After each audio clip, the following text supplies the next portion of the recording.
Dua hal ini itu tanpa kita sadari itu sudah bikin ikhtiar kita untuk menyadarkan suami yang selingkuh itu malah jadi lama, lambat dan terhambat. Jadi buat para sahabat bunda yang sedang berikhtiar menyadarkan kembali hati suami dari pelakor, maka hindarilah dua hal ini. Assalamualaikum warahmatullahi wabarakatuh. Sahabat bunda yang dirahmati oleh Allah. Nah, buat para sahabat bunda yang sudah mengikuti bimbingan spiritual bersama saya secara profesional maupun yang masih berencana memaharkan sarana dan ikut bimbingan, di video kali ini saya ingin mengingatkan bahwa ikhtiar menyadarkan suami yang kepincut wanita lain itu prosesnya bermacam-macam. Jadi kita nggak bisa menentukan nih kapan suami sadar. Tapi luluhkan hati suami Anda dengan bermunajat dan berzikir kepada Allah, memanfaatkan tasbih karomah karamat. Insya Allah karomahnya bisa mengembalikan cinta dan keharmonisan rumah tangga Anda. Nah, karena itu bunda, sebenarnya ada dua hal yang bisa bikin ikhtiar kita itu jadi semakin lama dari yang seharusnya. Ya, pas kita udah mau dapat hasilnya nih, malah nggak jadi. Karena ya terhambat oleh dua hal ini. Oke. Dua hal ini tuh apa aja sih? Yang pertama bun, nggak segera ambil tindakan, tapi ya fokus menunggu keajaiban. Ini tuh tidak akan mungkin terjadi bun. Ya meskipun nih, di sini bunda sudah memaharkan tasbih karomah ar-Rahman, cincin anira atau sarana apapun dari saya maupun konsultan lainnya. Ya kalau bunda tidak proaktif, maka ya keajaiban tidak akan pernah terjadi. Jadi jangan sampai bunda berharap hanya dengan bunda mengandalkan zikir aja, lalu suami di sini tiba-tiba berubah lebih lembut, lebih mesra dan kembali setia. Tidak bun. Ya meskipun di sini ya klien-klien saya banyak juga yang mengalami hal semacam itu, ya baru berzikir sekali dua kali, besoknya di sini suami lebih lembut ke istri. Tapi kan kejadian seperti ini itu tidak bisa disamaratakan ke semua klien saya, bun. Ya meskipun ada keajaiban-keajaiban seperti itu ya ketika kita ikhtiar, tapi yang jelas kita tetap membutuhkan tindakan nyata untuk menghadirkan keajaiban tersebut. Jadi zikirnya ya jalan, ya aktivitas energinya jalan, komunikasinya dengan suami juga diperbaiki, emosinya ditata, cara pikirnya juga diubah, cara memperlakukan dan cara bersikap pun juga diubah. Kalau udah begitu bun, nah ini baru kita bisa berharap banyak sama Allah dan insya Allah proses ikhtiar kita akan jauh lebih cepat. Kenapa?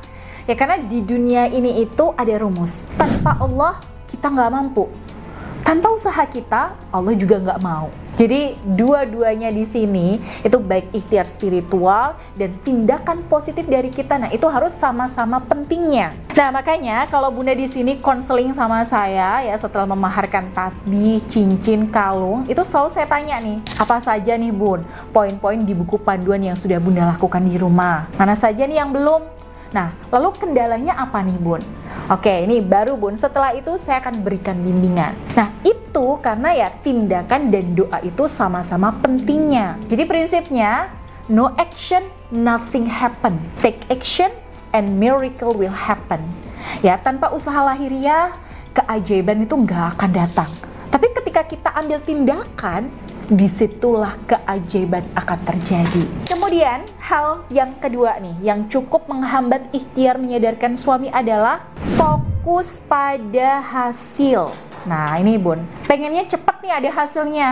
Itu memang sangat wajar. Memang kita berikhtiar memperbaiki rumah tangga juga supaya ada hasil yang baik kan. Tapi bun, yang perlu kita pahami adalah hasil yang baik itu berasal dari proses ikhtiar dan usaha yang baik juga. Jadi nggak tiba-tiba nih. Misalnya nih, hari ini kita berikhtiar memperbaiki cara kita berkomunikasi ya, memperbanyak apresiasi, menata emosi sambil terus berzikir dan berdoa. Lalu besoknya tiba-tiba suami di sini berhenti selingkuh dan minta maaf. Nggak seperti itu bun. Kemungkinan buat suami jadi bosen dan muak sama selingkuhannya dan kembali ke kita itu pasti ada. Tapi itu ada waktunya tersendiri. Dan momen itu hanya mungkin untuk terjadi ketika kita di sini sudah menikmati proses ikhtiar kita dan menghayatinya. Daripada kita menanyakan, ya Allah, kok suamiku nggak sadar-sadar sih? Aku udah ngelakuin ini loh, kok suamiku masih selingkuh ya? aku udah dandan begini, tapi kok suami masih belum tertarik sih? Di sini Bun, lebih baik kita fokus menghayati prosesnya. Ya Allah, hatiku memang sakit dengan perselingkuhan suamiku. Tapi kalau engkau nggak bikin suamiku selingkuh, ya mungkin aku nggak tahu nih betapa nikmatnya berdoa dan berzikir kepadamu. Mungkin aku bakalan terus-terusan bergantung sama suamiku dan makin menjauh darimu ya Allah. Terima kasih ya Allah atas ujian ini. Mulai sekarang aku berdamai dengan takdirmu karena aku yakin tidak satu pun takdirmu yang bermaksud menzolimiku. Nah ini Bun, ketika batin kita bisa mencapai kondisi tenang seperti ini, alias dalam kondisi nafsul mutmainnah, nanti ikhtiar Bunda akan gak kerasa sulitnya. Biar ujian perselingkuhan ini terasa lebih ringan dan gak kerasa beratnya, nah ini Bunda bisa berdoa minta sama Allah. Ya Allah, tunjukkanlah sifat lembutmu kepada hambamu ini, dan ringankanlah ujianku ini, agar aku tetap bisa menjaga keyakinanku kepadamu. Kenapa saya sampaikan doa seperti ini? Nah, ini dianjurkan dari Syekh Abu Hasan Asy-Syadzili, seorang ulama sufi. Oke, beliau mengatakan, jangan meminta kekuatan atas ujian dari Allah, karena Allah mungkin akan menambah kadar ujian dan engkau tidak akan kuat. Tapi mintalah kelembutannya agar ujian seberat apapun itu terasa ringan. Sambil Bunda berdoa, maka Bunda menikmati proses ikhtiarnya. Ya, terutama buat para sahabat Bunda yang sudah mengikuti bimbingan saya. Apapun yang saya berikan saat konseling, usahakan untuk Bunda praktekkan. Ya, baru kalau Bunda sudah praktek ya, dan ada kendala nih, silakan Bunda bisa tanya-tanya ke saya. Nah, yang terpenting sebelum Bunda melakukan sesi konseling sama saya, maka Bunda refleksikan dulu apa saja yang sudah Bunda kerjakan, ya. Mana nih yang berhasil, terus apa efeknya, apa kendalanya, dan sebagainya. Baru, kalau sudah tertata rapi, Bunda bisa tanyakan ke saya mengenai kendala ikhtiar Bunda. Entah itu gimana nih cara nge-treatment suami saat kondisinya lagi diem. Apakah Bunda di sini harus menjauh sebentar atau terus mepet ke suami nih, dan sebagainya. Nah, dengan cara seperti ini Bun, maka insya Allah proses ikhtiar Bunda untuk mengembalikan cinta dan kesetiaan suami itu akan jauh lebih cepat. Kenapa? Karena ini artinya Bunda memang serius dan totalitas dalam berikhtiar. Ya, kembali ke rumus tadi.